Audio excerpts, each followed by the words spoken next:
ať už se všechny ty ovocné automaty propadnou někam do pekel. Nebudeme lhát, je to častý povzdech těch, kteří je musí recenzovat. No a Tech4Bad jim to ve hře Fruit Hell chtěli splnit. A splnili. Ovoce se zde totiž točí v ohni pekelném a na vás je, abyste z něj s trochou štěstí dokázali vycedit nějakou výhru dříve, než ho plameny definitivně pohltí. Tak vzhůru do toho. Podíváte-li se na vizuály většiny her od Tech4Bad, sami uvidíte, že grafika není to, na čem by si v této společnosti potrpěli. Nemáme jim to za zlé. Soustředí se na jiné věci. V případě Fruit Hell však kromě grafiky nějakou extra péči nedostali ani zvuky. Ty jsou stejné jako v jiných automatech od této značky. Celkově tedy vizuál není nic, čím by se dalo chlubit, ale neděláme si žádné iluze o tom, že by to většině hráčů, který tento slot spustí, nějak vadilo. Fruit Hell je klasický tříválec s tím dobrým i špatným, co k těmto hracím automatům patří. Trochu zamrzí nízký počet výherních linií. Stejně jako u hry Čert a Káča je jich jen 5, což i na 3 válcích považujeme za poněkud nízké číslo.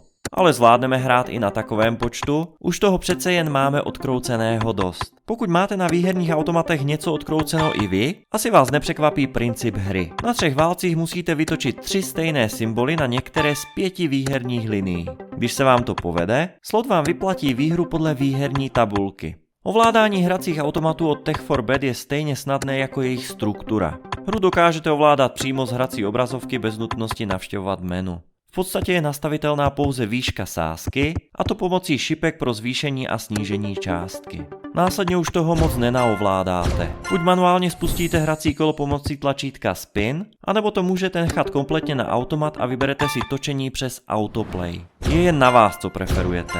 Počítejte však s tím, že už si nic nenastavíte. Autostart točí od zapnutí, dokud jej nevypnete. Vlastně ještě smíte vypnout zvuk, ale asi není důvod. Moc jich tady není. Pokud po informaci o pouhých 5 výherních liniích čekáte bonusovou smršť, která tak nějak vyváží chybějící počet výherních linií, máte smůlu. V podstatě zde je jeden jediný bonusový symbol. Ne, že by byl špatný, ale opravdu je jediný. Tím osamělým vojákem v poli je Wild symbol. Snaží se, to uznáváme, ale i tak bychom chtěli trochu víc. Samotný divoký symbol funguje jako všude jinde. Je žolíkem. Pokud Wild přistane na některé linii a doplní 2 zbývající symboly v kombinaci, slot vám vyplatí výhru. Nadstavbou k tomu je, že tentokrát je Wild symbol expandující. Znamená to, že je-li na ploše, může se rozšířit na jeden celý válec a tím doplnit a zkompletovat i další výherní kombinace. Je to skvělá vlastnost. Zmínit ještě chceme to, že pokud by se vám povedlo celou herní obrazovku vymalovat jedním symbolem, tedy na všech 9 poličkách bude stejný obrázek, celá výhra se vynásobí 3krát.